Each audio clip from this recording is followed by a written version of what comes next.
नमस्कार, स्वराज एक्सप्रेस के खास प्रोग्राम जनता मांगे जवाब में आपका स्वागत है। मैं हूं आपके साथ दीपक भदौरिया। स्वराज एक्सप्रेस की बड़ी खबर पर एक बार फिर से मोहर लगी है। दरअसल हमने बताया था कि विधानसभा में नेता प्रतिपक्ष का चेहरा अप्रैल खत्म होने से पहले बदल जाएगा, और हुआ भी कुछ ऐसा ही। दोहरे पदों के साथ मध्य प्रदेश में कांग्रेस को लीड कर रहे कमलनाथ ने अब नेता प्रतिपक्ष के पद से इस्तीफा दे दिया है।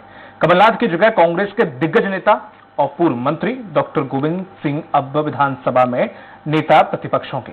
ये जो परिवर्तन हुआ है उससे कांग्रेस को फायदा होगा या नुकसान, इस पर हम बाद में चर्चा करेंगे, लेकिन अभी बात उस मुद्दे को लेकर होगी जो सीधे जनता से जुड़ा हुआ है। दरअसल देश की राजधानी दिल्ली से लेकर तमाम राज्यों में पेट्रोल और डीजल के दाम तेजी से बढ़ते ही चले जा रहे हैं। निश्चित तौर पर इसका एक बड़ा कारण रूस और यूक्रेन के बीच चल रहे युद्ध हो सकता है, लेकिन सवाल यह भी है कि जब युद्ध नहीं चल रहा था तब दाम क्यों बढ़ रहे थे?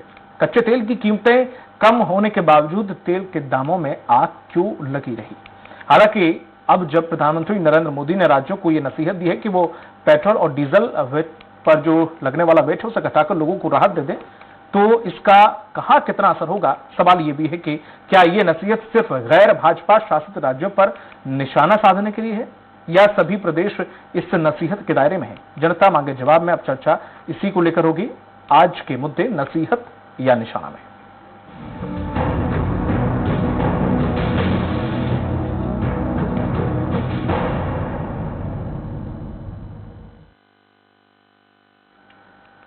वहीं अप्रैल के खत्म होते ही साल 2022 के 4 महीने पूरे हो जाएंगे, लेकिन तेल की आसमान छूती कीमतों में बड़ी कमी अब तक देखने को नहीं मिली है। हां, प्रतिदिन दाम जरूर बढ़ रहे हैं, जिससे आम जनता परेशान है।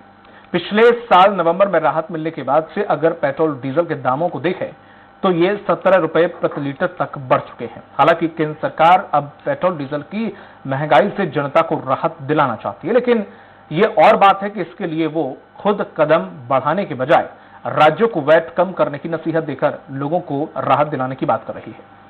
दिलचस्प पहलू यह भी है कि पीएम मोदी ने उन राज्यों को नसीहत दी है जिन्होंने 6 महीने पहले केंद्र की ओर से पेट्रोल डीजल पर एक्साइज ड्यूटी घटाने के बावजूद वैट नहीं घटाया। आखिर ये राज्य कौन से हैं? वहीं जिन राज्यों में वैट घटा है वहां लोग तेल की कीमतों को लेकर कितना राहत में है? चलिए इसे लेकर चर्चा शुरू करें, उससे पहले देख लेते हैं एक रिपोर्ट। तेल के दामों में लगी है आग। पेट्रोल का रेट 125 रुपए प्रति लीटर के करीब, डीजल भी लगा चुका है शतक।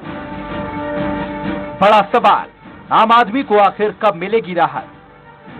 दिल्ली हो या देश का दिल मध्य प्रदेश, या फिर बंगाल, महाराष्ट्र, राजस्थान, छत्तीसगढ़ समेत कोई अन्य राज्य, सभी जगह तेल के दाम आम आदमी को टेंशन दे रहे हैं। लोगों को समझ नहीं आ रहा है कि साधारण कमाई में महंगा पेट्रोल डीजल अपनी गाड़ी में डलवाने के लिए वो पैसा कहां से लाएं। महंगे तेल को लेकर जनता ही नहीं बल्कि प्रधानमंत्री मोदी भी चिंतित हैं। तभी तो उन्होंने कोरोना की समीक्षा के लिए बुलाई मुख्यमंत्रियों की अहम बैठक में न सिर्फ पेट्रोल डीजल पर बात की बल्कि वैट नहीं घटाने वाले राज्यों को ये नसीहत तक दे दी है कि वे लोगों के साथ अन्याय ना करें। केंद्र सरकार ने एक्साइज ड्यूटी में कमी की थी, पिछले नवंबर महीने में कम की थी। केंद्र सरकार ने राज्यों से भी आग्रह किया था कि वो अपने यहां टैक्स कम करें और ये बेनिफिट नागरिकों को ट्रांसफर करें, लेकिन कुछ राज्यों द्वारा अपने राज्य के लोगों को इसका कोई लाभ नहीं दिया गया। पीएम मोदी ने नसीहत दी है, यह गैर भाजपा शासित राज्यों पर निशाना साधा है। अब इसे लेकर भी सवाल उठने लगे हैं। दरअसल बीते साल नवंबर में केंद्र के पेट्रोल डीजल पर एक्साइज ड्यूटी घटाने के बाद 26 राज्यों ने वैट घटाया था, और जिन राज्यों ने वैट में कोई कटौती नहीं की थी वहां गैर भाजपा सरकार है। पश्चिम बंगाल, तेलंगाना, आंध्र प्रदेश, केरल, महाराष्ट्र, झारखंड और तमिलनाडु ये वो राज्य हैं जहां वैट नहीं घटाया गया था। हालांकि मध्य प्रदेश और छत्तीसगढ़ समेत जिन राज्यों ने वैट में कटौती की भी है वहां अब भी ये ज्यादा है। असम और राजस्थान में पेट्रोल पर वैट 30% से भी अधिक है, तो मध्य प्रदेश में पेट्रोल पर वैट 29% है, जबकि छत्तीसगढ़ में डीजल पर 23% वैट वसूला जा रहा है। पीएम मोदी ने यह भी कहा है कि वैट घटाने से राजस्व का नुकसान होता है, लेकिन लोगों को राहत देना जरूरी है। टैक्स में कटौती करते हैं उन्हें राजस्व की हानि होती है। गुजरात ने भी टैक्स कम नहीं किया होता, कर्नाटका ने टैक्स में कटौती नहीं की होती, 5,000 करोड़ रुपए से ज्यादा का राजस्व मिलता। अपने नागरिकों को तकलीफ न, इसलिए अपने वेट में टैक्स में कमी की पॉजिटिव कदम उठाए। पीएम मोदी की नसीहत पर राज्यों की सरकार, खासकर जहां बीजेपी सत्ता में है या उसका समर्थन नहीं है, वहां के मुख्यमंत्री प्रधानमंत्री की बात को कितनी गंभीरता से लेते हैं, ये तो आने वाला वक्त बताएगा। लेकिन फिलहाल लोगों के मन की बात क्या है, चलिए आपको वो भी सुना देते हैं। सरकार जो है अपने टैक्सेस कम करे, जिससे कि गरीब आदमी को राहत मिले, जो है देश में तरक्की हो। प्रधानमंत्री जी ने बहुत अच्छा बोला है और पूरे मध्य प्रदेश के, क्या पूरे देश के लोगों की चिंता की इन्होंने। अपने मध्य प्रदेश सरकार को भी है ना वेट टैक्स कम करना चाहिए। कम तो करना चाहिए, बहुत दाम बढ़ रहे हैं, ओवर हो गया है। 120 रुपये लीटर बहुत होता है कि महंगाई इतनी ऊंचाई पर पहुंच गई है और उसका कारण एकमात्र सिर्फ पेट्रोल और डीजल के रेट ही है। हम बोलते तेल के रेट बढ़ गया, बोलने से बोलते कि हम क्या करें, रेल के रेट बढ़, जाओ बोलो केंद्र सरकार को, हमारे तो औकात नहीं कि केंद्र सरकार का हम बोल सकते हैं। अब इसकी वजह से हम लोगों को एक ही डिसीजन लेना है कि बैटरी वाली गाड़ी चलाऊं या साइकिल चलाऊं। या इसमें जो टैक्सेस हैं, तो इस समय दोनों अपना जो भी 35-35 रुपए कमा रहे हैं उसको 20-20 रुपए कमाइए। कम से कम जनता को कुछ समय के लिए तो राहत दीजिए। और दोनों स्टेट गवर्नमेंट और सेंट्रल गवर्नमेंट के बीच में आपस में जो भी तालमेल बिठा के जनता के हित के लिए काम करें तो ज्यादा उचित रहेगा। आम जनता जो दोष दे रही है ना कि मोदी सरकार के कारण हुआ है, ये बात सही भी लग रही है। इधर कांग्रेस पीएम मोदी की नसीहत के बाद आक्रामक नजर आ रही है। वहीं मध्य प्रदेश कांग्रेस के अध्यक्ष और पूर्व मुख्यमंत्री कमलनाथ ने ट्वीट कर कहा है कि सूबे की सरकार जनता की बात नहीं सुन रही है, कम से कम केंद्र की बात मानकर वो जनता को राहत प्रदान करे। इसके अलावा कमलनाथ ने और भी ट्वीट कर राज्य सरकार पर निशाना साधा है। वहीं छत्तीसगढ़ के मुख्यमंत्री भूपेश बघेल ने कहा कि महंगाई केंद्र बढ़ाए और राज्य से काबू में करे। सीएम भूपेश के मुताबिक केंद्र सरकार जनता को भ्रमित कर रही है। उधर बीजेपी के राष्ट्रीय उपाध्यक्ष और पूर्व मुख्यमंत्री रमन सिंह ने कहा कि अगर इसी तरह राजनीति होती रही तो जनता को लाभ कैसे मिलेगा। और यहाँ तक की बात है, छत्तीसगढ़ में 23 से 24% है, दूसरे राज्यों में तो 29 और 31% तक के वेट टैक्स लगाया जा रहा है। तो अपने शासित राज्यों में कम कर ले, या फिर हमारी जो पैसा है, हमारे अधिकार है, उसको दे दे और खुद शेष खत्म करें। तो ये रेट वो बढ़ाते हैं और कम करने के लिए हमको बोलते हैं। केंद्र सरकार 10 रुपया कम कर रही, 5 रुपया कम कर रही, तो राज्य की भी भागीदारी रहे, क्योंकि फेडरल स्ट्रक्चर में दोनों की जवाबदारी होती है। उस समय तो कुछ किया नहीं, अभी पूरे के पूरा राजनीति करने की दृष्टि से जो बात करते हैं उससे जनता को लाभ नहीं मिलेगा। जिस तेजी से तेल के दाम बढ़ रहे हैं उसी तेजी से सियासत भी जोर पकड़ रही है, लेकिन आम आदमी को राहत देने वाले सवाल का जवाब कोई नहीं दे रहा है। ना तो केंद्र बता रहा है कि जनता को कैसे राहत मिलेगी और ना ही राज्यों की सरकार इस पर कुछ बोल रही है। हाँ, महंगाई को लेकर एक दूसरे पर ठीकरा फोड़ने में कोई पीछे नहीं है। अब ऐसे में बड़ा सवाल यही है कि आखिर पेट्रोल डीजल की महंगाई से निजात कब मिल पाएगी। Bureau report, Swaraj express. Petrol और डीजल पर वैट घटाने को लेकर पीएम मोदी ने राज्यों को नसीहत दी या फिर निशाना साधा, चलिए अब इसे लेकर विस्तार से चर्चा करें। इसके लिए हमारे साथ भोपाल स्टूडियो में जल्द ही जुड़ेंगे बीजेपी व्यवसायिक प्रकोष्ठ के संयोजक विकास पौंद्रिया जी, और रायपुर से जुड़े हैं हमारे साथ कांग्रेस के नेता अजय गंगवानी जी, और वहीं महंगे तेल के असली खेल से रूबरू कराने के लिए जुड़ेंगे हमारे साथ आर्थिक विशेषज्ञ डॉक्टर रविंद्र ब्रह्म जी। आपका स्वागत है। और विशिष्ट टिप्पणी के लिए मौजूद है वरिष्ठ पत्रकार अवधेश भार्गव जी। आप सभी लोगों का बहुत बहुत स्वागत है। अजय जी, जिस तरीके से देखा जाए छत्तीसगढ़ में, हालांकि और राज्यों से कंपेयर आप करेंगे उससे पहले मैं ही कर देता हूं कि हाँ, और राज्यों की अपेक्षा छत्तीसगढ़ में वैट कम है। लेकिन जब नवंबर में वैट कम किया गया था छत्तीसगढ़ गवर्नमेंट के द्वारा, तो शायद 1% पेट्रोल पे था, 2% डीजल पे था। उस लिहाज से पेट्रोल पे 70 पैसे 80 पैसे कम हुए थे और 1 रुपए 1.5 रुपए समथिंग कम हुए थे डीजल पे। क्या आपको लगता है कि ये आपने जनता को बहुत बड़ी सहूलियत दे दी, ये कुछ 70 पैसे कम कर, क्योंकि मिडिल क्लास का आदमी मुश्किल से 2 या 3 लीटर ही डलवाता है, तो 1 रुपए का फायदा पेट्रोल में देकर अपनी पीठ थपथपाई जानी ठीक है? भदौरी जी, मेरा निवेदन थोड़ा सा समय देंगे। कहीं ना कहीं देखिए, छत्तीसगढ़ की बात करूं, आज हमारा जो वैट का परसेंट है वो 23% है। हमारे पड़ोसी राज्य मध्य प्रदेश की बात करूं तो वहां लगभग 29% वैट है। असम की बात करूं तो 32.6%, तेलंगाना का 35%, उड़ीसा का 28%, मणिपुर और नागालैंड का 25%। ये आंकड़े मैं इसलिए दे रहा हूं कि जितने भी राज्यों के मैंने उदाहरण दिए हैं इसमें बहुत सारे भाजपा शासित राज्य हैं। आप केंद्र की मोदी सरकार राज्यों से टैक्स कम करने की बात करती है, पहला दायित्व जो बनता था वो केंद्र की मोदी सरकार का बनता था। आज कहीं ना कहीं नोटबंदी की बात करूं, जीएसटी की बात करूं या गलत आर्थिक नीतियों के कारण आज पूरे देश में महंगाई है, आज एक आम आदमी की कमर टूट चुकी है और उसका जो भरपाई है आज वो उसका आरोप जो है कहीं ना कहीं राज्य सरकारों पर लगाने का जो दुष्प्रयास किया जा रहा है वो पूरी तरह निंदनीय और पूरी तरह आलोचनीय है। और कहीं ना कहीं देखिए स्पष्ट है कि अगर मैं कुछ आंकड़े दूंगा तो चीजें और बेहतर स्पष्ट हो जाएंगी भदौरिया जी। जब यूपी की सरकार थी 2014 में तब पेट्रोल पर जो था एक्साइज ड्यूटी थी वो था 9 रुपए 18 पैसे, जिसको इन्होंने 8 सालों में बढ़ाकर 32 रुपए 90 पैसे, मतलब लगभग 2.5 गुना बढ़ा दिया। डीजल की बात करूं तो 3 रुपए 40 पैसा था, जिसको बढ़ाकर 31 रुपए 80 पैसे, मतलब 8 गुना। पेट्रोल पर 258% और डीजल पर 820%। इस प्रकार से जो अनियमित वृद्धि की गई है ये इसके लिए पूरी तरह केंद्र की मोदी सरकार जिम्मेदार है। और बाद में जो इनके द्वारा आंशिक कटौती की गई पेट्रोल पर 5 रुपए और 10 रुपए, कुल मिलाकर आज की भी बात करूं तो 27 रुपए 90 पैसे पेट्रोल पर और 21 रुपए 80 पैसे डीजल पर। ये आज भी जो एक्साइज ड्यूटी है ये पूरे विश्व में सर्वाधिक है। आज कहीं ना कहीं लगातार जो महंगाई की जिम्मेदारी है वो केंद्र की मोदी सरकार की है और कहीं ना कहीं 49 वर्ष का बेरोजगारी का रिकॉर्ड भी टूटा है। आज कहीं ना कहीं नोटबंदी, जीएसटी, गलत आर्थिक जैसे गलत निर्णयों का आज जो है आरोप राज्य सरकार पर लगाना पूरी तरह से गलत है।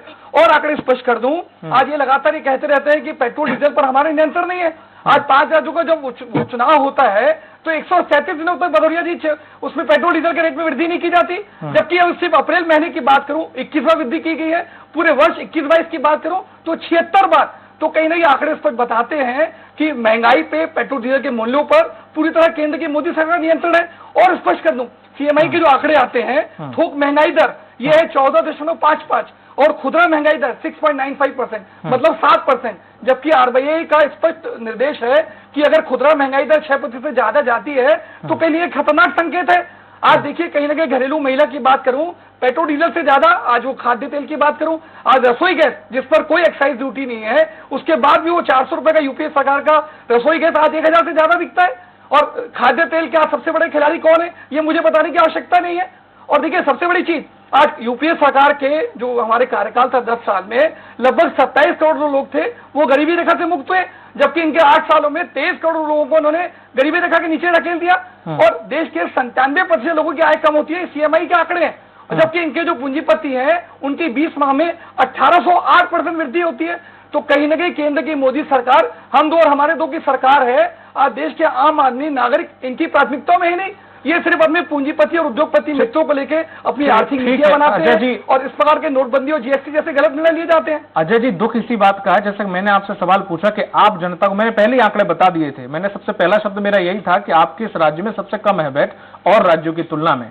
अब आपने बाकी राज्य यूपी के गिना, यूपी वगैरह जो भाजपा शासित उन्होंने गिना दिया, राजस्थान नहीं गिनाया जहां 31% है। लेकिन बात वो नहीं है, बात यहां सिर्फ इतना है कि ठीक है केंद्र सरकार, सब जनता जानती है कि केंद्र सरकार महंगाई बढ़ा रही है, कुछ चीजें में अंकुश लगाना चाहिए, नहीं लग रहा है, लेकिन हम कितना कर रहे हैं, हम जनता को क्या दे रहे हैं, सवाल ये उठता है ना। अब जैसे कि भूपेश बघेल जी ने भी कहा कि जिस तरह से आप एक्साइज ड्यूटी खत्म कर दीजिए और हम भी ये कर देंगे, एक्साइज ड्यूटी खत्म कर देंगे, तो एक तरफ आप ये कह रहे हैं कि जो पैसा बकाया है वो पैसा आएगा कहां से, फिर कैसे देगी केंद्र सरकार आपको, जो केंद्र सरकार पे आपके पास बकाया, अगर वो सब कुछ खत्म ही कर देगी तो। बताइए 10 सेकंड देखिए मैं जवाब दे देता हूं आपकी बात का। देखिए मैंने स्पष्ट रूप से कहा ऑलरेडी छत्तीसगढ़ में जो वैट का प्रतिशत है वो मात्र 25% है और उसके बाद भी हमने पेट्रोल पर 1% और डीजल पर 2% कमी की है। पहले से है ना, कांग्रेस की सरकार जब आई है उसके बाद आपने सहूलियत कितनी दी जनता को, मैं सिर्फ उतना पूछ रहा हूं, वो तो पहले से है। आपने कितना कम किया, कितनी सहूलियत अपनी जनता को दी? देखिए बहुत स्पष्ट कर दूं भदौरिया जी, रमन सिंह सरकार के 15 साल में कार्यकाल में जो वैट का प्रतिशत था उसमें 1 पैसे की वृद्धि नहीं की गई। आप देखिए लगातार खर्चे बढ़े हैं, कोरोना काल छत्तीसगढ़ में भी था, लगातार खर्चों के बाद भी हमने तो वैट के 1 पैसा भी वृद्धि नहीं की। वृद्धि करने के बजाय हमने 1% जो है पेट्रोल पर और 2% डीजल पे हमने कटौती की है। तो कहीं ना कहीं हमने छत्तीसगढ़ की जनता के हितों के लिए काम किया है। और छत्तीसगढ़ की आर्थिक नीति की जो आपने जो कटौती की है वो वाकई कटौती कहेंगे उसे? जी 70 पैसे 80 पैसे कटौती तो है ना। देखिए मैं एक चीज बताऊं, हम मध्य प्रदेश की तरह करें भदौरिया जी, आज 29% हम पहले वैट लागू कर दें, उसके बाद इनकी तरह के हम 5% कमी दिखाएं, वो बेहतर स्थिति है भदौरिया जी। कि ऑलरेडी हम 25% टैक्स ले रहे थे, हमारा प्रतिशत ऑलरेडी अदर राज्यों से कम था, उसके बाद भी 1 और 2% की छूट दे रहे हैं। तो कहीं ना कहीं अगर अन्य भाजपा शासित राज्यों से तुलना करेंगे भदौरिया जी, तो हमारा वैट का प्रतिशत तो ऑलरेडी कम है। तो इस प्रकार के जो आरोप लगाना है पूरी तरह से गलत है। नहीं, आरोप नहीं लगाए जा रहे हैं आपके, ना सरकार पे कोई उंगली उठा रहा है। सवाल सिर्फ इतना सा था कि जिस तरह से आपकी में पहले से कम है, मैं ये मानता हूं, स्वीकारता हूं, लेकिन सवाल यही था कि अगर सहूलियत और कम हो सकती है, अगर दी जा सकती है जनता को, तो क्यों नहीं दी जा रही? क्योंकि जो पहले दी गई वो सिर्फ नाकाम ही है अगर देखा जाए तो। क्या अपनी तरफ से क्या कर सकते हैं हम? बताइए, एक चीज और स्पष्ट कर दूं, माननीय मुख्यमंत्री जी का भी बयान स्पष्ट रूप से आया है कि लगातार केंद्र की मोदी सरकार छत्तीसगढ़ और अन्य राज्यों के हितों पर सीधा चोट पहुंचा रही है। आपको स्पष्ट कर दूं, पेट्रोल डीजल के एक टैक्स का बहुत बड़ा हिस्सा सेस के रूप में ले जा रहा है। आपको स्पष्ट कर दूं, सेस का जो है पूरा का पूरा हिस्सा केंद्र सरकार के पास जाता है, जबकि अगर एक्साइज ड्यूटी की बात करूं तो उसका 42% जो हिस्सा है वो राज्य सरकारों में बंटता है। तो कहीं ना कहीं केंद्र की मोदी सरकार लगातार राज्यों के हितों को चोट पहुंचाने का प्रयास कर रही है। आज हमारा 30,000 करोड़ रुपए से ज्यादा जीएसटी का, कोयले रॉयल्टी की लेवी का, जीएसटी क्षतिपूर्ति का, अन्य राशि हमारी लगातार रोक दी गई है। और जब हम अपने हक का पैसा उनसे मांगने का प्रयास करते हैं तो इनकी वित्त मंत्री हमें लोन लेने का प्रयास करती है। आज ये हम पर एक तरह आरोप लगाती है कि हम कर्ज लें और हमारे हक का पैसा देने का प्रयास नहीं करते हैं। आपके लोकप्रिय चैनल पे स्पष्ट कर दूं, आज देखिए कहीं ना कहीं और ममता बनर्जी का भी स्पष्ट बयान आया है कि अगर हमारे रुके हुए पैसे लौटा दें हम तो एक्साइज ड्यूटी माफ कर देंगे। तो कहीं ना कहीं इस प्रकार की न केवल छत्तीसगढ़ के साथ आप देश के अन्य राज्यों के जहां जहां भाजपा की सरकार नहीं है, विपक्षी दलों की और कांग्रेस की सरकार है, वहां लगातार केंद्र की मोदी सरकार भदौरिया जी सौतेला व्यवहार कर रही है। आज हमारे हक का पैसा लौटा दें तो हम आगे और इस पर प्रयास करेंगे, क्योंकि हम ऑलरेडी कोरोना काल की तकलीफों से जूझ रहे हैं। उसके बाद भी हमारे आर्थिक नीतियों की तारीफ रिजर्व बैंक ऑफ इंडिया करती है। और देखिए और आंकड़े दे दूंगा अगर मुझे थोड़ा समय देंगे तो मैं आपके पास आऊंगा, अभी तक आपने जो सवाल पूछे हमारे पास बीजेपी की तरफ से कोई प्रतिनिधि नहीं था, लेकिन अब विकास बोंद्रिया जी आ गए हैं, तो सबसे पहले आपका स्वागत है विकास बोंद्रिया जी। लेकिन सवाल जिस तरीके से कांग्रेस लगातार उठाई रही, जनता भी उठा रही है और लगातार ये कह रही है कि सब कुछ तो महंगा कर दिया और पेट्रोल भी आपने बेतहाशा वृद्धि कर दी है पेट्रोल में। मध्य प्रदेश बाकी राज्यों जैसे छत्तीसगढ़ की तुलना में करें, छत्तीसगढ़ में वहां की जो बीजेपी विपक्ष में बैठी हुई है कहती है कि ये आपका बहुत ज्यादा है वेट है, लेकिन मध्य प्रदेश में तो 26-29 का आंकड़ा है। इसको आप कैसे देखते हैं?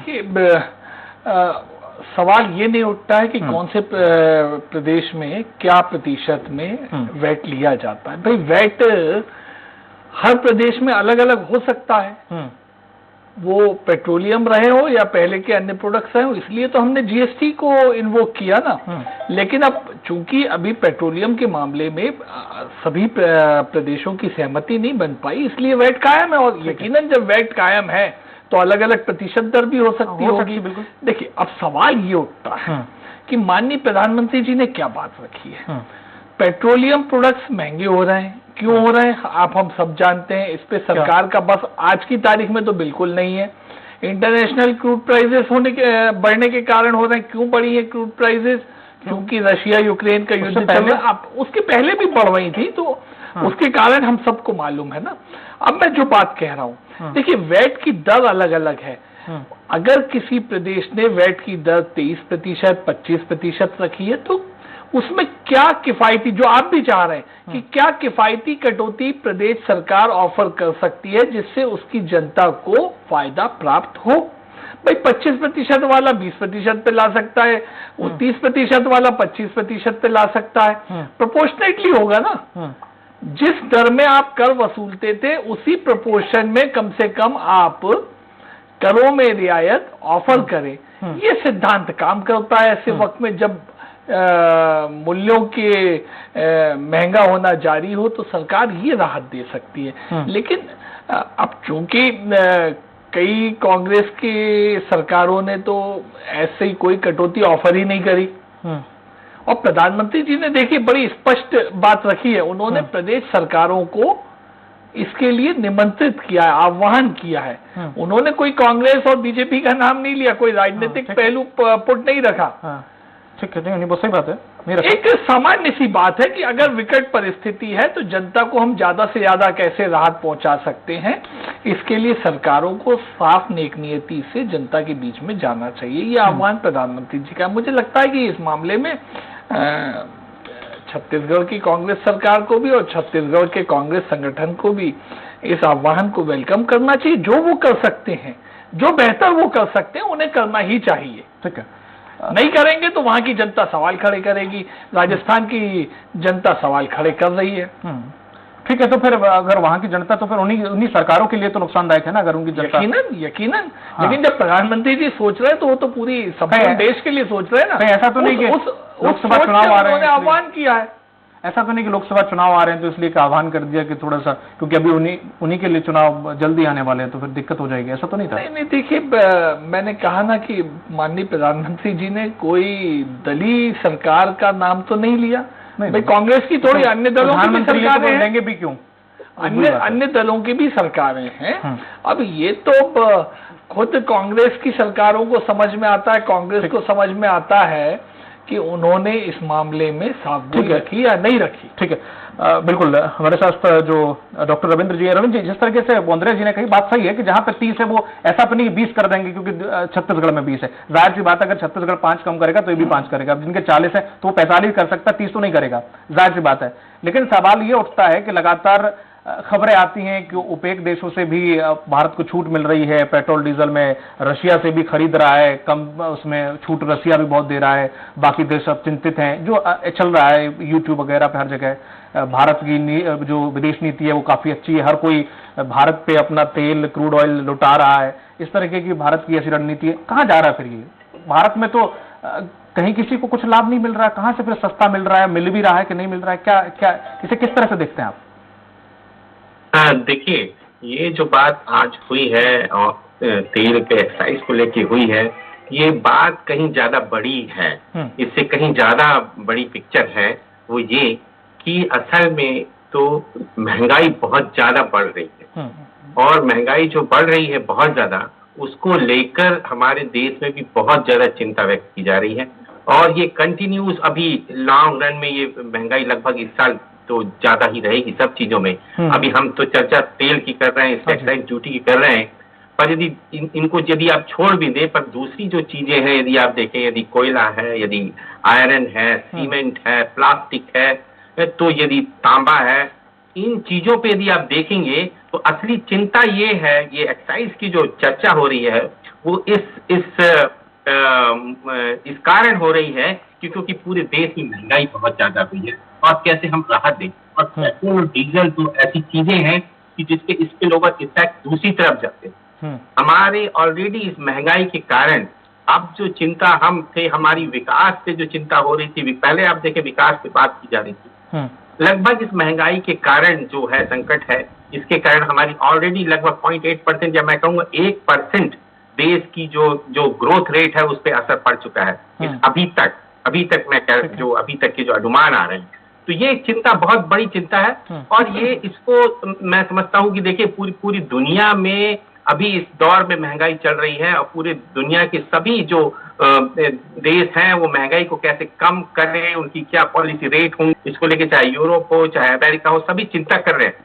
और यदि हमारे देश में इस बात पे चिंता हो रही है कि ऑयल और इस पे पेट्रोल डीजल पे एक्साइज की बात कर रहे हैं, तो इस महंगाई से लड़ने के लिए जहां पूरी दुनिया एक साथ लड़ना पड़ेगा इस पे, और उसके बाद भी ये महंगाई अभी बहुत जल्दी कम नहीं, जितने प्रिडिक्शन है ये सही बता रहे हैं कि ये अभी महंगाई कम नहीं होगी, हमको अभी ये महंगाई काफी दिनों तक रहेगी। जबकि जो है ये तो हमारे जो मैं इसी संदर्भ में कहना चाहता हूँ कि हमारे यहाँ भी इस कारण ये है कि सभी को केंद्र और राज्य को मिलके जो है इससे जो है इसका मुकाबला करना पड़ेगा। तो क्योंकि यदि कुछ ऐसे अनएक्सपेक्टेड यदि ना भी हो, यदि हम ये माने कि यदि ये वॉर ज्यादा ना भी चले और कोरोना की भी कोई लहर नहीं आए, तो भी यदि नहीं होगा, ऐसा नहीं होने पर भी ये महंगाई ज्यादा रहेगी यहाँ पर। ये बड़ी चिंता है और इस चिंता को जो पॉलिसी मेकर है, जो आरबीआई है, वो किसी अच्छे से समझ चुके हैं। उन्होंने अपनी जो है महंगाई दर को रिवाइज कर दिया है अपने इस पे, जो कि काफी ज्यादा है, उसको कम करने की चिंता है और इस कारण ये सारी बातें हो रही हैं। तो मैं ये इस पे कहूंगा कि ये जिम्मेदारी केंद्र की भी है, राज्य की भी है, और इस पे एक सार्थक चर्चा होनी चाहिए कि हम किस तरीके से इसको कम कर सकते हैं, क्योंकि ये आगे और इसके जो प्रभाव है, जो खासकर पेट्रोल डीजल का जिसको आप कहते हैं कि स्पिल ओवर इफेक्ट जो आप कहते हैं कि और दूसरे क्षेत्रों पे इसके जो प्रभाव जाता है, दूसरी चीजों की जो लागतें बढ़ जाती हैं, तो ये जो प्रभाव इसका होगा, इसके लिए जरूर सामने आके जो है इस पे दोनों को मिलके जो है कोई काम करना चाहिए। ठीक है अवधेश जी, जिस तरह से रविंद्र जी ने जो कहा कि हालात थोड़ा सा ठीक नहीं है, महंगाई अभी फिलहाल कम होने के आसार भी नहीं है, तो क्या इसको किस तरह से देखा जाए? हालांकि पूरे विश्व में महंगाई है, हम जनता को इतनी राहत नहीं दे सकते, लेकिन सबसे ज्यादा आबादी भारत की है और ऐसे में जहां 60% लोग मिडिल क्लास में वर्क करते हैं, मिडिल क्लास वाले हैं, बल्कि उससे ज्यादा ही हैं, तो वहां पर अगर इस तरीके की महंगाई और बढ़ती रही या और ज्यादा हालात ऐसे ही रहे तो क्या एक धुंधली सी छवि हम श्रीलंका वाली देखेंगे क्या? देखिए, सबसे बड़ी चीज है महंगाई बढ़ती क्यों है। आपने जैसे फ्यूल के दाम बढ़ाए वैसे ही ट्रांसपोर्टेशन चार्जेस बढ़ जाते हैं। हाँ जी, बिल्कुल। और वस्तु की कीमत में ट्रांसपोर्टेशन चार्जेस जुड़ जाते हैं, इसलिए महंगाई बढ़ जाती है। राज्यों ने, जबकि जीएसटी जो जाता है उसमें 42% हर राज्य को वापस मिलता है, राज्य उसके बाद भी वेट लगा रही, क्योंकि वेट पर अभी कोई निर्णय नहीं हुआ है।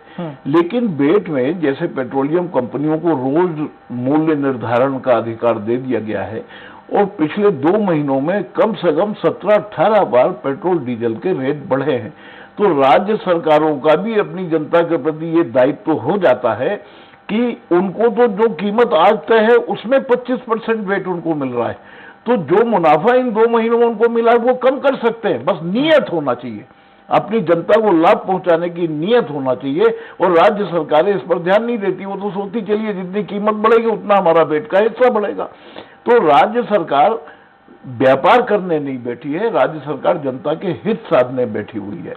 दूसरी बात, प्राइस इंडेक्स पे काबू तो करना बड़ा मुश्किल है। जब अंतर्राष्ट्रीय स्तर पे प्रति बैरल पेट्रोलियम के भाव कम हो जाते हैं तब आप कम नहीं करते हैं, जब आपके यहाँ इलेक्शन होते हैं तब आप बड़े बड़े वायदे करते हैं, तब आप रेट कम नहीं करते हैं, तब आप महंगाई बढ़ाने की बात भी नहीं करते हैं, तब आप रोज निर्धारण भी नहीं करते हैं।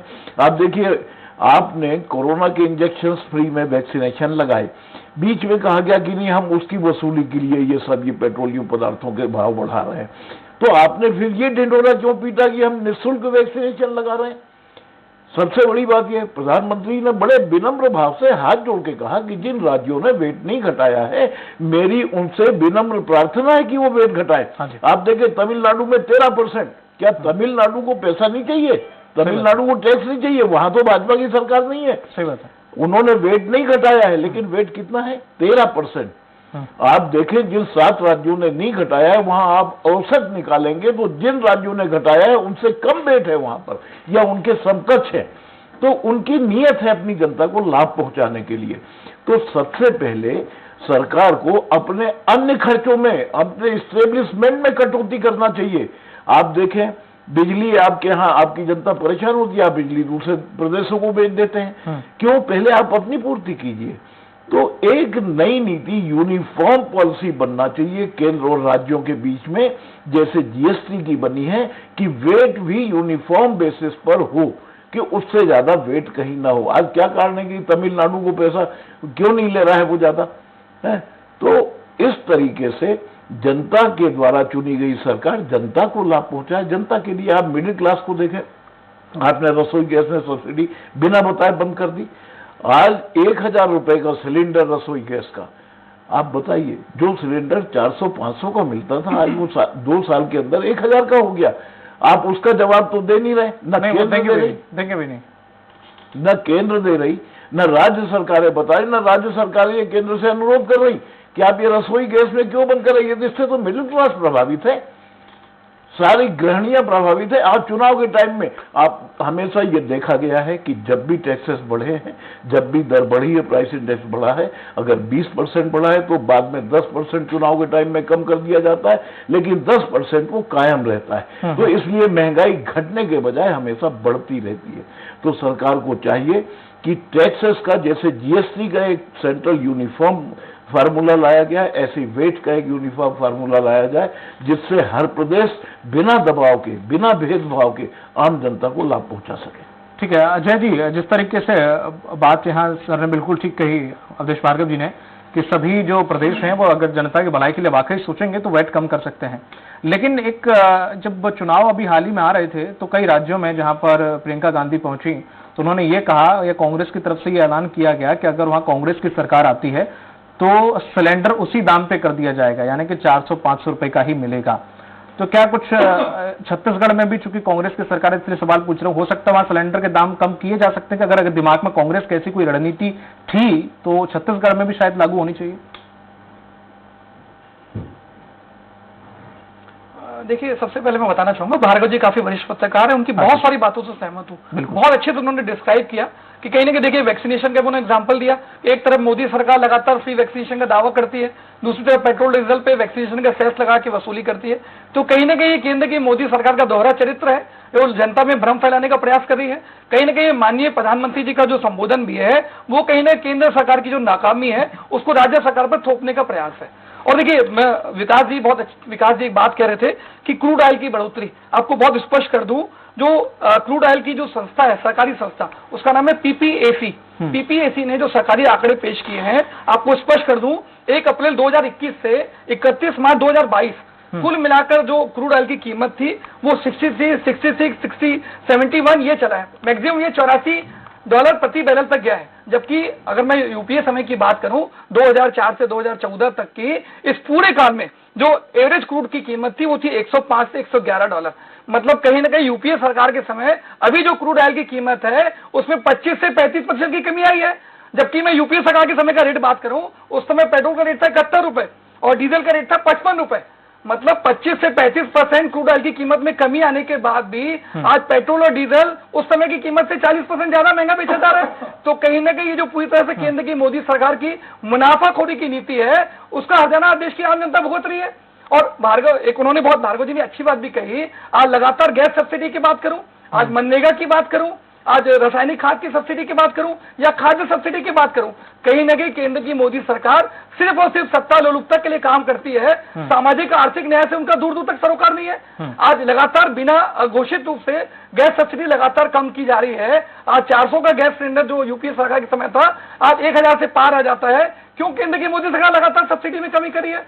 क्यों लगातार हाथ देने का प्रयास नहीं करती है? और मैंने स्पष्ट रूप से कहा कि क्रूड ऑयल की कीमत कमी होने के बाद भी आज पेट्रोल पर लगभग 258% और डीजल पर 820%। इस प्रकार की जो मुनाफाखोरी की प्रवृत्ति है वो कहीं ना कहीं देश में महंगाई की जिम्मेदार है। आज माननीय मोदी जी उसका ठीकरा जो है देश के अन्य राज्यों पर थोपना चाहते हैं, जो पूरी तरह से गलत है। और कुछ आंकड़े दे दूं आपको, अभी दिसंबर 2021 की रिपोर्ट आई है, देश पर जो कुल कर्ज है, 10 सेकंड लूंगा आपसे, 128,128.41 लाख करोड़ और देश की जनसंख्या 130 करोड़। मतलब आज की बात करूं दीपक जी तो प्रत्येक व्यक्ति पर 98,776 रुपए का लोन है। मतलब लगभग प्रत्येक व्यक्ति पर 1 लाख रुपए का ऋण है। और आंकड़े स्पष्ट कर दूं कि 2014 तक जो देश पर ऋण था वो था 55 लाख करोड़ और माननीय मोदी जी की सरकार ने 8 लाख में 73 लाख करोड़ का लोन लिया है। तो कहीं ना कहीं जो इतने सालों में लोन लिया गया था उससे ज्यादा लोन 8 साल में 73 लाख करोड़ का मोदी सरकार ने लिया है। कहीं ना कहीं लगातार नोटबंदी, जीएसटी और गलत आर्थिक नीतियों का हर्जाना आज देश की आम जनता, एक घरेलू महिला, आज मेरा सवाल का व्यापारी, आपने जो आंकड़े रखे खुद एक व्यवसायी है, वो सही हो और हो सकता अपनी जगह आपने बात रखी बिल्कुल सही है। पर मेरा छोटा सा सवाल था कि उस वक्त ऐसी क्या दिमाग में रणनीति थी, तो क्या छत्तीसगढ़ में भी लागू हो सकती? वहां पर अपनी सरकार है तो क्या वहां पर ऐसा हो सकता है? मतलब मैं सिर्फ इतना सवाल था कि नहीं हो सकता, वो सिर्फ चुनावी वादा था, बस इतना आप कह दो बात खत्म होगी। देखिए दीपक जी, मैं उस पर भी आऊंगा कहीं ना कहीं। देखिए मैंने स्पष्ट रूप से कहा दीपक जी, लगातार जीएसटी क्षतिपूर्ति की बात करूं, कोयले की रॉयल्टी की लेवी की बात करूं, आज लगातार जिस प्रकार से केंद्र की मोदी सरकार हमारे छत्तीसगढ़ के हितों को चोट पहुंचाने का प्रयास कर रही है, सेस भी लगातार लगा रही है। अगर हमें हमारा रुका हुआ पैसा मिलता है तो मैं आपके लोकप्रिय चैनल पर स्पष्ट कर दूं कि अगर हमारी आर्थिक स्थिति बेहतर होगी तो जरूर फिर सीधा फायदा हम देश की छत्तीसगढ़ की आम जनता को पहुंचाने का पूरा प्रयास करेंगे। और देखिए कहीं ना कहीं लगातार केंद्र की मोदी सरकार जितनी भी योजनाएं चली थी उसमें केंद्रांश को लगातार कम करके राज्यांश को बढ़ा रही है। और 26,51,000 करोड़ रुपए की इनके द्वारा एक साल में पेट्रोल और डीजल पर एक्साइज ड्यूटी वसूल की गई है। और अजय जी, वो आपके यहाँ पर क्या चल रहा है? एक तरफ बीजेपी वहां पे प्रेस कॉन्फ्रेंस करती है, वो कहती है यहाँ पे पहले रमन सिंह की सरकार में केंद्र से इतना पैसा आता था बल्कि यहाँ पर अब उससे डबल आ रहा है। अब आप उसके बाद सीएम भूपेश बघेल अगर प्रेस कॉन्फ्रेंस करते हैं बोलते नहीं ऐसा नहीं है, वो गलत आंकड़े, आंकड़ों का खेल अलग है। बोंद्रिया जी ये बात सही है, जैसे सिलेंडर की भी बात की, अब आप ये मत कहना कि यूक्रेन वॉर ये वाला वॉर, आपकी सरकार आई तभी सब कुछ क्यों हो गया? पेट्रोल महंगी हो गई, आदमी डीजल गाड़ी ले ले, डीजल महंगा कर दिया पेट्रोल के बराबर, अब आदमी सीएनजी ले उसमें भी आपने पैसे बढ़ा दिए, अब गैस गैस का क्या करें, वो 1000 रुपए बढ़ा दिए, आदमी कुछ सालें तो लगती है ना। ऐसा नहीं है साहब, फिर क्या 15-16 में सब कुछ बड़ा सस्ता था, 2014 में सरकार आई थी, 15-16 तक सब कुछ आप देखें ना पूर्व के मुकाबले सस्ता चलता था। आज भी स्थिति आपने खुद ही बोला कि यूक्रेन वॉर की वजह से इंटरनेशनल जो प्रॉब्लम खड़ा हुआ उस वजह से आई है। तो 2 महीने पहले मैं विषय क्या कह रहा हूँ, राजनीतिकरण कहाँ होता है, मूल्य वृद्धि का। अजय जी एक मिनट सुनिए तो जरा सुनिए तो आप, राजनीतिकरण कहाँ होता है? भारतीय जनता पार्टी की सरकार में क्रूड ऑयल की कीमत क्या है और 2014 में क्रूड ऑयल की कीमत क्या थी? मेरा निवेदन है इस प्रकार से गलत जानकारी मैं उस पे आ जाता हूँ, चलिए उसी को पहले तक सही चीजें उसी पे पहले डिबेट कर लेते हैं। यकीनन आप जो कह रहे हैं, आप जो कह रहे हैं आकाश ठीक है, आप बताइए ना 2014 के पहले क्या फ्री में सिलेंडर जी कांग्रेस सरकार कभी जनता जनार्दन को, गरीब महिलाओं को दे पाई थी? नहीं दे पाई थी ना। साल के 6 सिलेंडर आप 0 कीमत पे, क्या आप कभी दे पाए थे? नहीं दे पाए थे। और सुनिए आज सुनिए तो आप पेट्रोल की कीमत बढ़ती है, कहाँ है? अब आप बोले, मैं अब आप बोल रहे थे, मैं सुन रहा था, मेरी बात का जवाब सुन लीजिए पूरी बात। ठीक है अजय जी, आप हर बात में कुतर्क पेश कर सकते हैं। क्रूड ऑयल पे बात कीजिए विकास जी, मेरा निवेदन है आप क्रूड ऑयल पे बात कीजिए। ठीक है अरे भाई मैं बात करवाएंगे। क्रूड ऑयल पे क्यों बात करूंगा? क्रूड ऑयल की कीमत सरकार द्वारा, मैं वही सवाल उनसे पूछ रहा हूँ, की बात की दीपक जी, मैं वही सवाल पूछ रहा हूँ जी। आप क्या हिट करना चाहते हैं उससे, आप क्या हिट करना चाहते हैं? मैं आपसे पूछ रहा हूँ ना, अगर मान लीजिए सरकारी राजस्व में बढ़ोतरी होती है तो वो जनता के वेलफेयर के लिए और इस देश के डेवलपमेंटल एक्टिविटी, इंफ्रास्ट्रक्चर डेवलपमेंट के लिए खर्च होती है। अरे तो विकास जी इतना भी डेवलपमेंट मत कराइए कि आप जनता का खून चूस ले रहे हैं। 1000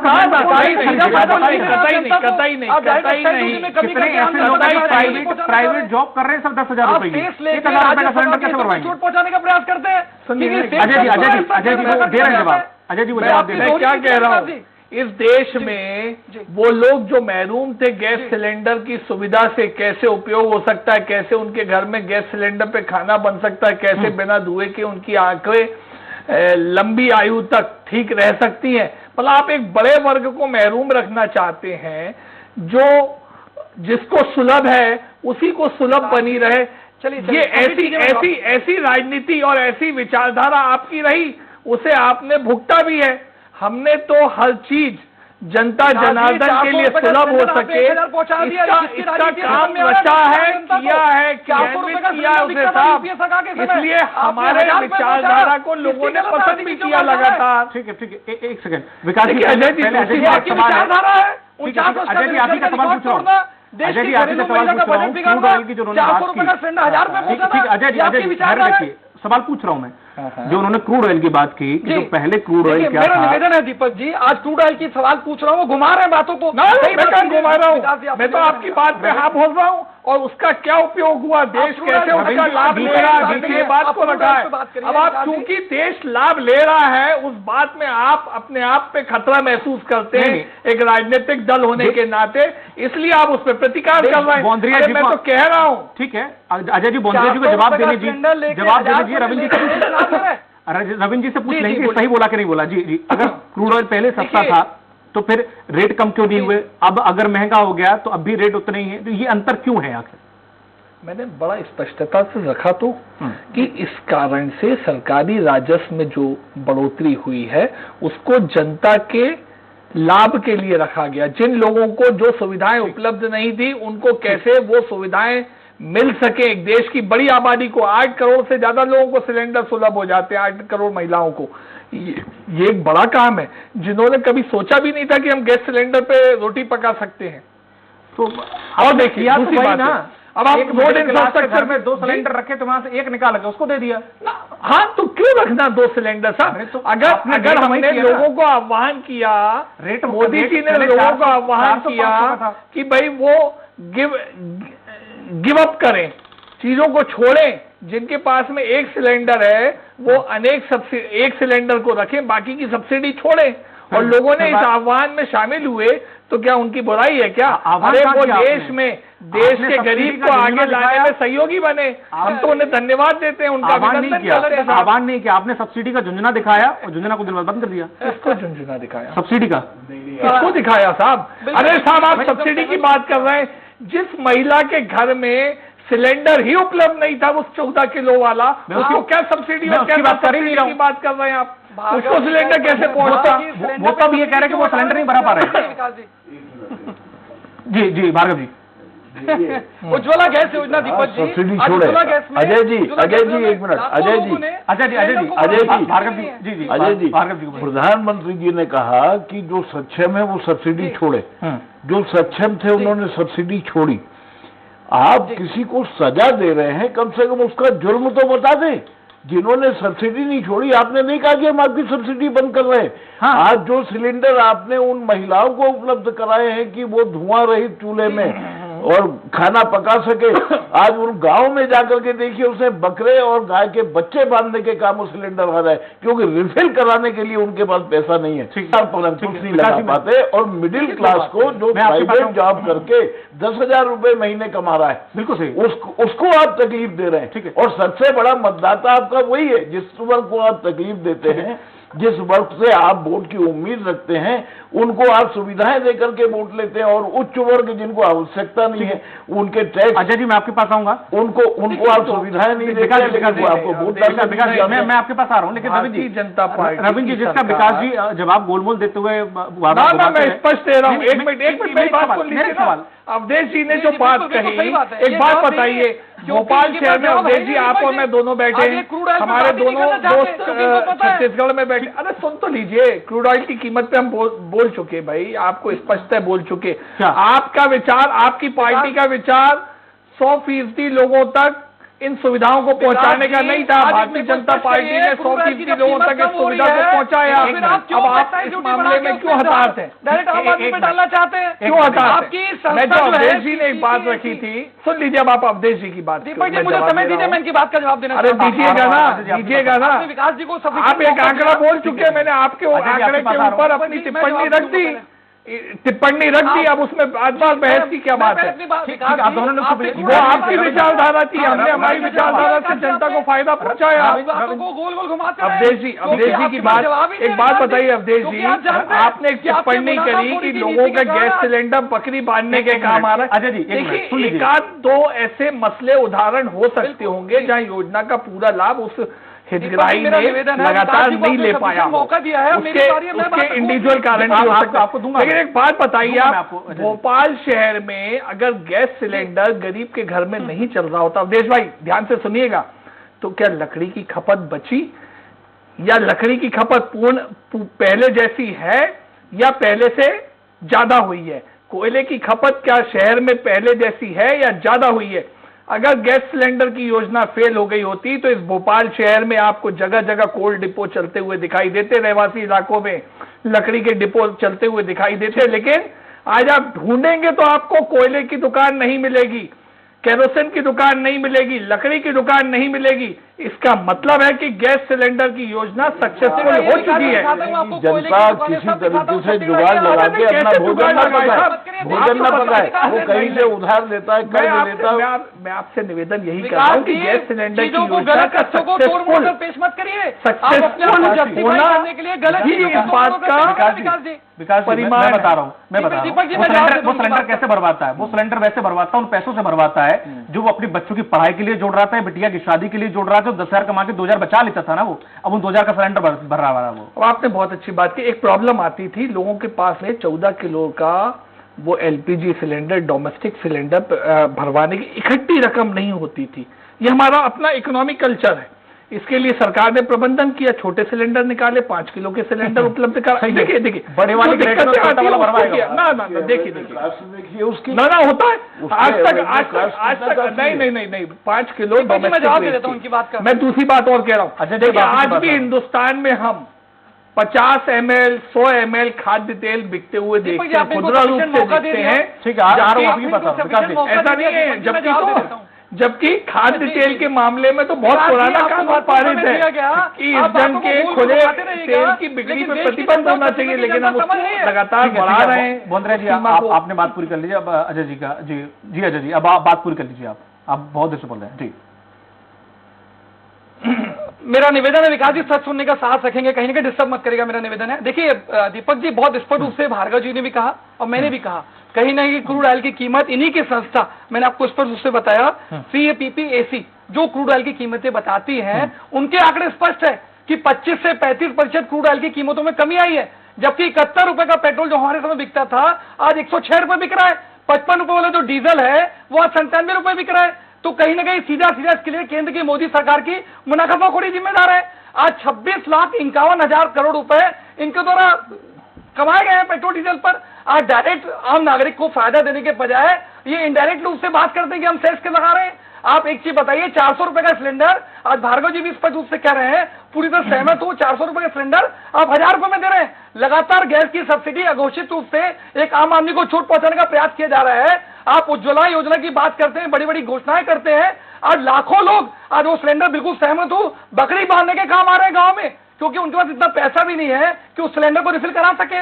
आज आपके CMI के आंकड़े बताते हैं कि 27 करोड़ लोगों को आपने गरीबी रेखा से नीचे ढकेल दिया। आज भुखमरी इंडेक्स की बात करूं तो चल रहा है आप आंकड़ों का, ठीक है, आप आंकड़ों के साथ उज्ज्वल नहीं हो रहे। उज्ज्वला योजना ने जो चमक दी है लोगों के चेहरे पे, आप उसको सोचिए।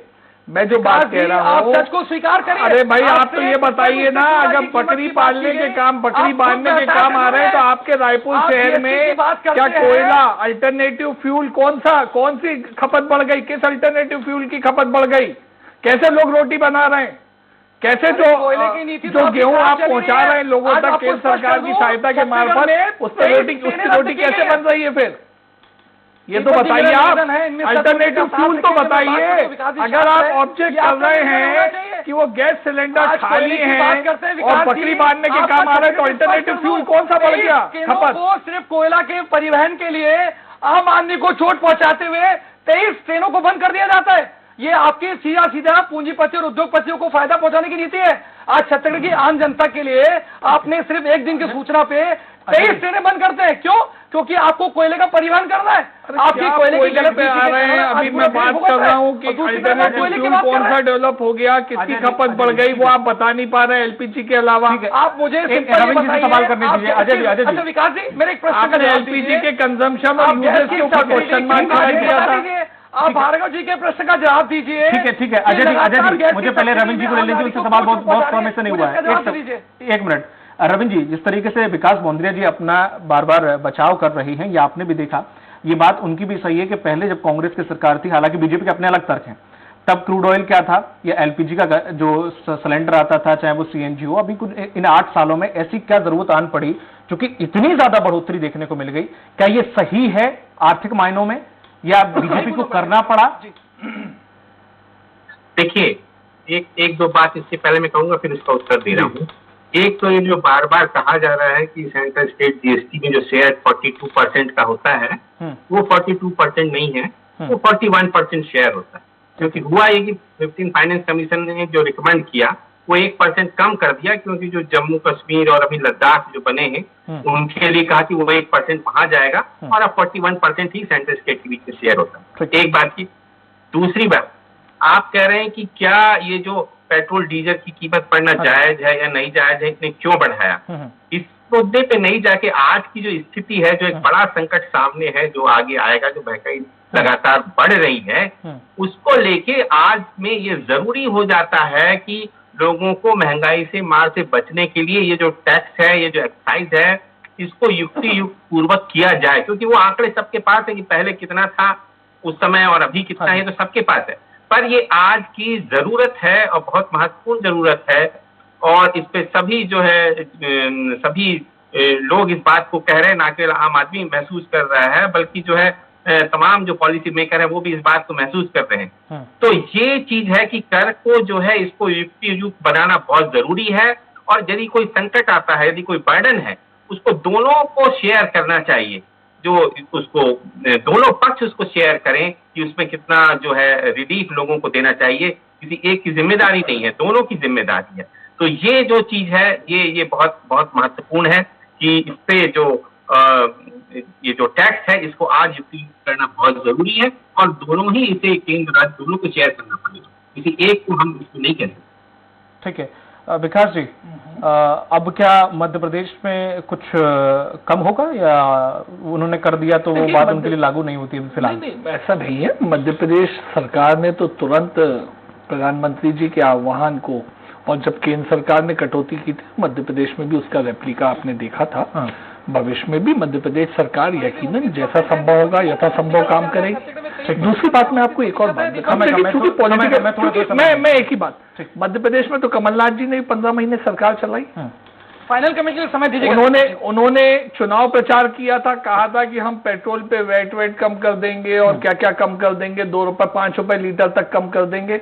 लेकिन आपको याद होगा कि कांग्रेस की सरकार बनी थी और महीने भर में पेट्रोल की कीमतों में 2 रुपए स्टेट के टैक्सेस के कारण इजाफा हो गया था। मतलब आपने चुनावी वादा कुछ और किया, सरकार में आके कुछ और किया। अभी प्रियंका जी क्या कह रही हैं, उनके पास में जादुई छड़ी है कि वो 500 रुपए 400 रुपए का सिलेंडर दे सकती है अगर चुनाव जीत जाए तो।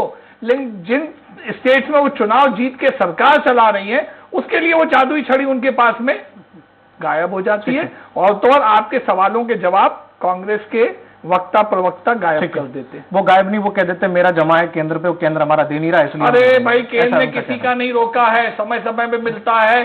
कैश बजट जैसा होता है वैसा फ्लो हर स्टेट में डाइवर्ट होता है और सब स्टेट्स के लिए यूनिफॉर्मली होता है।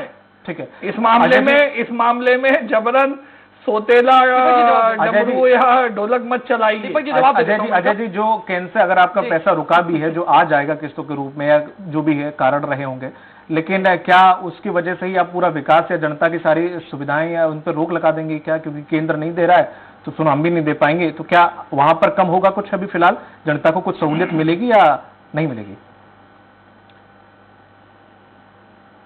दीपक जी बहुत स्पष्ट कर दूं, आज पूरे देश में छत्तीसगढ़ मॉडल स्थापित हो चुका है। आज 2500 रुपए समर्थन मूल्य दे रहे हो, पूरे देश में सर्वाधिक है। देखिए विकास जी से आपने स्पष्ट उससे पूछा, विकास जी छोड़ दीजिए, कीमत के बाद भी आप उसको रेट कम क्यों नहीं कर रहे? गोल गोल घुमाते रहे, जवाब नहीं देते। नहीं वो ठीक है, अब डिबेट स्पष्ट बता दिया, डिबेट खत्म होने पे मुझे बता दिया मैंने। सरकारी राजस्व में बढ़ोतरी का क्या उपयोग हुआ? अब वैसे चिपड़ी छोड़ दीजिए, आप क्या 51,000 करोड़ रुपए कमाने के बाद विकास जी आप क्यों नहीं एक्साइज ड्यूटी में कमी करते? एक बात बताइए, रविंद्र जी जब आप सरकार चला रहे थे, क्रूड रेट बढ़ा था, तो वो कौन से बॉन्ड थे, जिनकी अदायगी मोदी सरकार ने करी है? ये तो बताइए किन बॉन्ड्स के आधार के ऊपर आप सस्ते पेट्रोल डीजल की बात कर रहे थे उस जमाने में? अरे तब भी बहुत महंगा था, उस वक्त की हैसियत नहीं थी जनता की।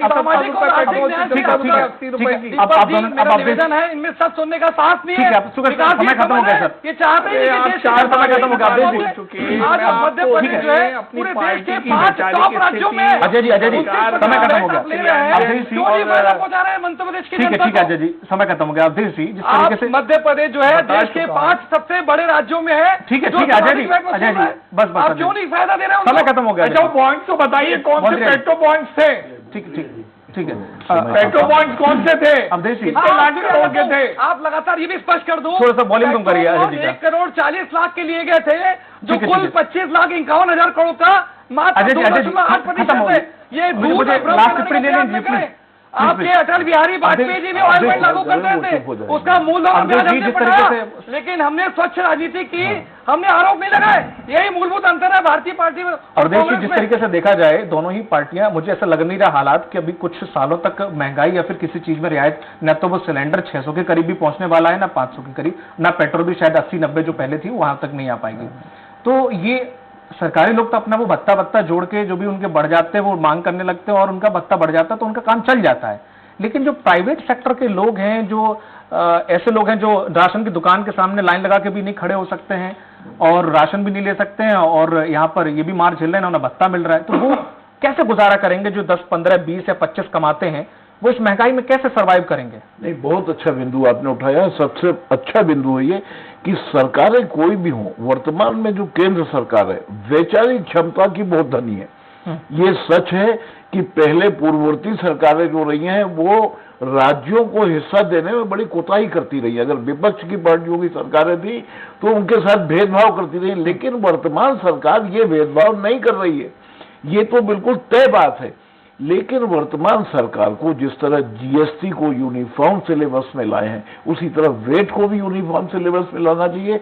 और गरीब वर्ग को, जो पिछड़ा वर्ग है, गरीब वर्ग है, उनको उनकी पूर्ति करने के लिए आपको मध्यम वर्ग को भी प्रताड़ित नहीं करना चाहिए। और आप अगर उनको प्रताड़ित कर रहे हैं तो जिस चीज में अंतर्राष्ट्रीय स्तर पे सस्ता होता है उसका मुनाफा आप घटा करके मध्यम वर्ग को लाभ पहुंचाएं, कोई ऐसी नीति बनाना चाहिए। और इसी से, क्योंकि मध्यम वर्ग का व्यक्ति न तो वो उच्च वर्ग में जा सकता और न निम्न वर्ग में जा सकता, तो उसकी देखरेख करना भी आपकी जिम्मेदारी है। ये कह करके आप अपना पल्ला नहीं झाड़ सकते कि हमने जो चुनावी वादे किए हैं वो 5 साल के लिए हैं, और आप 5 साल निकल जाते हैं, फिर आप बोलते हैं हमको पूरा मौका ही नहीं मिला। तो ये जुमले छोड़िए और मध्यम वर्ग के लिए कुछ ऐसी योजनाएं लाइए कि वो आपकी तरफ भी देखे और निम्न वर्ग की तरफ भी देखे और खुद भी सुखी रहे। ठीक है, चलिए बहुत बहुत शुक्रिया बौंदरे जी आपका, अजय जी आपका, रवि जी आपका और अवधेश जी आपका इस चर्चा में शामिल होने के लिए।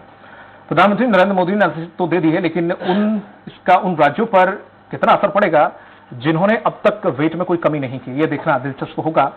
हालांकि वर्तमान में जो स्थिति है, जहां जहां वैट घटा है वहां पर भी अगर पेट्रोल डीजल के दाम आसमान छू रहे हैं और आम आदमी की मेहनत की ज्यादातर कमाई सिर्फ गाड़ी में पेट्रोल डलवाने में ही निकल रही है, तो फिर इससे राहत कैसे मिलेगी?